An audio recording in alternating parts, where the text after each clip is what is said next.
almost 40% of home sellers say they plan to offer concessions this year. That's up from 30% last year. And if you're a buyer, that is your opening. The question is not whether to ask. The question is what to ask for, because the wrong ask can leave thousands on the table. I am Ron Siegel, certified liability advisor, helping families build wealth through strategic debt management.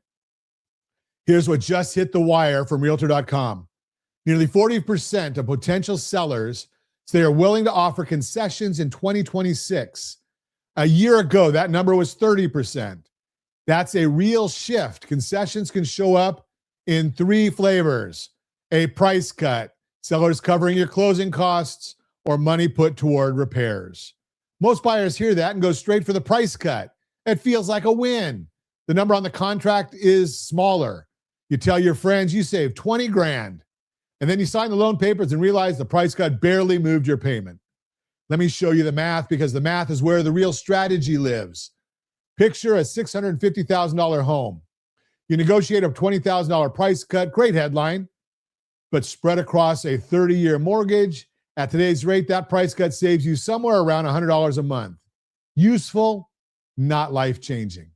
Now picture the same $650,000 home.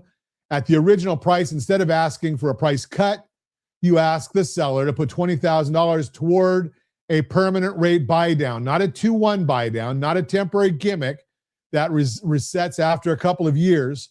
I rarely recommend those. I'm talking about a permanent life of the loan rate buy down. That same $20,000 can drop your payment by $200 a month or more every single month for as long as you own the home. Same seller money, same out of pocket for you. Twice the monthly savings, and those savings stack year after year after year. If you want to see exactly how this works side by side, go to rsrlinks.com/buydown. rsrlinks.com/buydown. That page lays out the strategy in plain English so you can see the math before you ever write an offer. rsrlinks.com/buydown. Now, if you are listening to me from California, double everything I just said. The median home in our market runs closer to $1.3 million.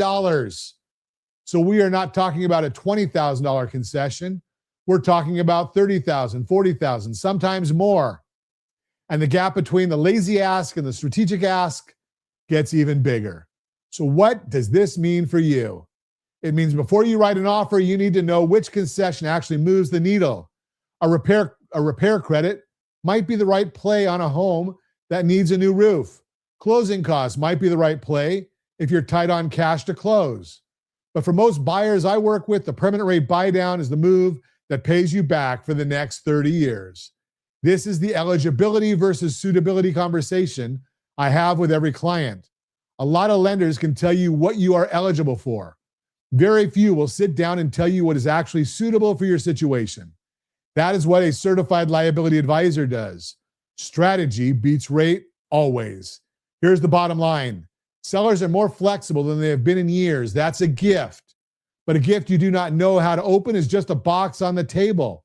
The right concession ask, structured the right way, can save you tens of thousands of dollars over the life of your loan. The wrong ask saves you $100 a month and a story to tell at the barbecue. So before you sign anything, before you even write the offer, go to rsrmoney.com, and you can actually see valuations of the properties. You can also go, and I'll go to rsrlinks.com/buydown, and I walk you through the concession strategy that fits your price point, your market, and your long-term plan. Sellers are ready to negotiate. Let's make sure you're asking the right thing. And again, the rsrmoney.com has great information for you. I am Ron Siegel, your certified liability advisor, helping families build wealth through strategic debt management. Thanks for listening to the Real-Time Real Estate segment brought to you by rsrmoney.com, rsrmoney.com.